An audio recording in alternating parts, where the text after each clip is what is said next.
This needs to die. The iPhone 14 Pro is the greatest iPhone that Apple offers, but do you know that one feature on this phone is super outdated? The lightning port on the iPhone is officially the biggest bottlenecker of the century. Yes, apparently the iPhone 14 series are using USB 2.0 transfer speeds, which is about 10 times slower than the USB 3.1 standard that we see on most smartphones like the Galaxy S22 Ultra. Imagine transferring those 48 megapixel images and those high quality 4K videos using the cable. Now Apple is pushing people to use the over-the-air solutions, for example AirDrop, which is great if you're transferring stuff to a MacBook, but imagine transferring stuff to a Windows laptop, or for some reason if you ever need a cable to transfer things, then you make sure that you have a bottle of NyQuil with you because you're gonna have to sleep for that transfer to be done because it's going to be that long. This is embarrassing to see on a flagship phone that costs $1,200 in 2022,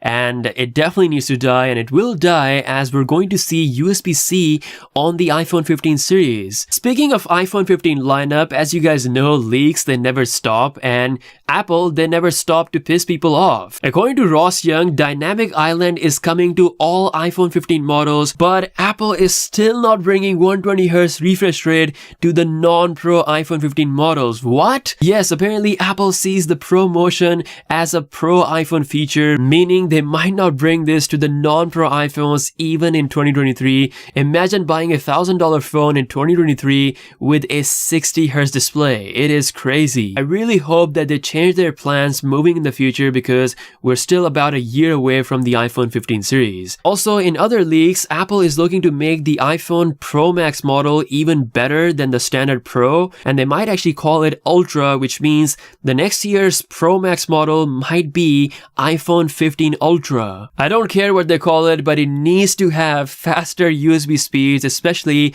the end of Lightning port with a faster USB-C port. Once again, big thanks to European Union for finally crippling Apple and forcing them to adopt USB-C, which is the best thing for environment. I'm pretty sure Tim Cook is going to take all the credit by saying, oh, we're doing this for the environment, but if they don't do it, they won't be allowed to sell iPhones in the whole of Europe, which will be bad thing for the business. Let me know what you think about this in the comment section below. If you guys are new here, be sure to subscribe. With that being said, I'll see you guys later. Peace out.